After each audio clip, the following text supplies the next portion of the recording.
Welcome back to Devotional number 9. Tonight I want to talk to you a little bit about a pivot. If you think about a single point where a board can go back and forth on like a seesaw back when we were kids, that would probably do the trick. And what I want to take you to is the passage in 2 Samuel chapter 11, the very first paragraph of chapter 11, which is just verse 1. And in many ways, this is the pivot of the entire story of the Old Testament. So the entire story of the nation of Israel as God's primary method of bringing salvation to the world pivots on this little passage. It's about King David. And it says, in the spring, at the time when kings go off to war, David sent Joab out with the king's men and the whole Israelite army. They destroyed the Ammonites and besieged Rabbah, but David remained in Jerusalem.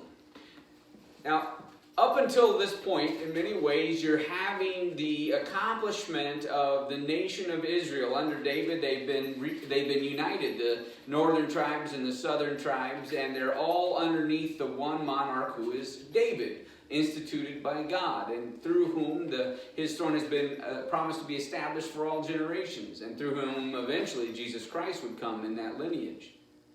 But here in this place, the story of David pivots, and it goes from good to not so good.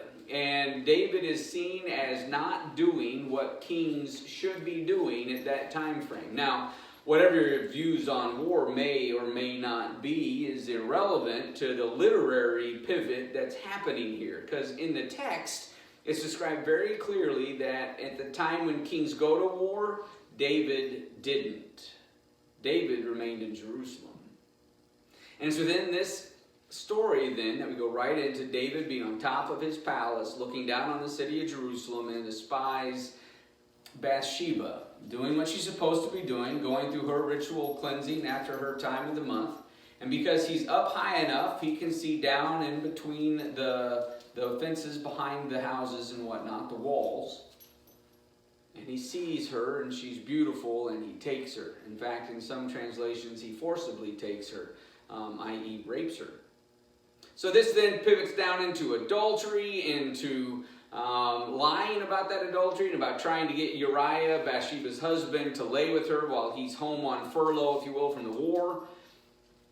And then when Uriah won't, he has Uriah killed in war by having Joab put him at the heat of battle, and then having all the other men withdraw from Uriah, so the enemy kills Uriah.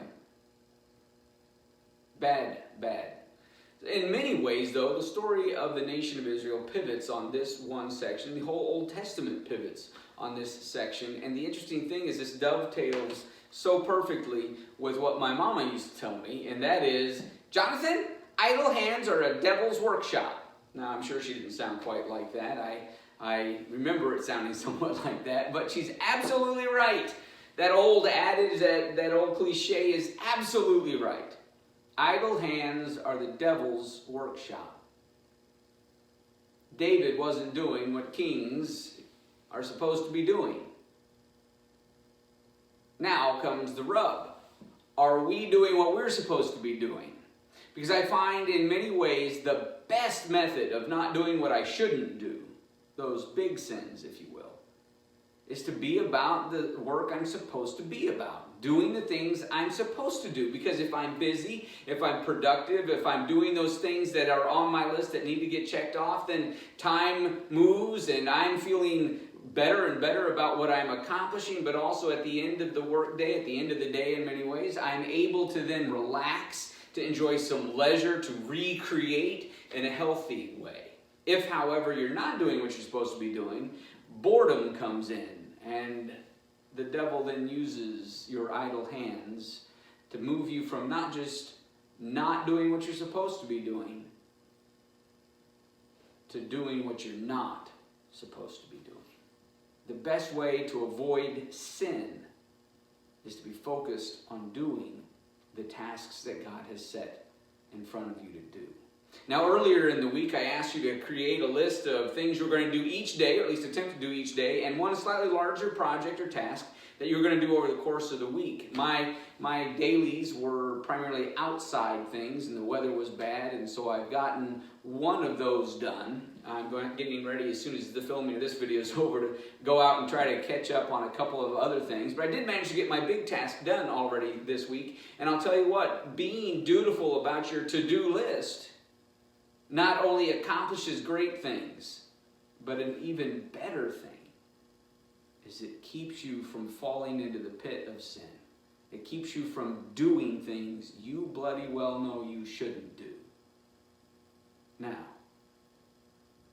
the question comes, are you willing to do the things that you already know that you should be doing? May God bless you. May He keep you. May He cause His face to shine upon you. And may He be gracious unto you. And having received His blessing, be His blessing in the world.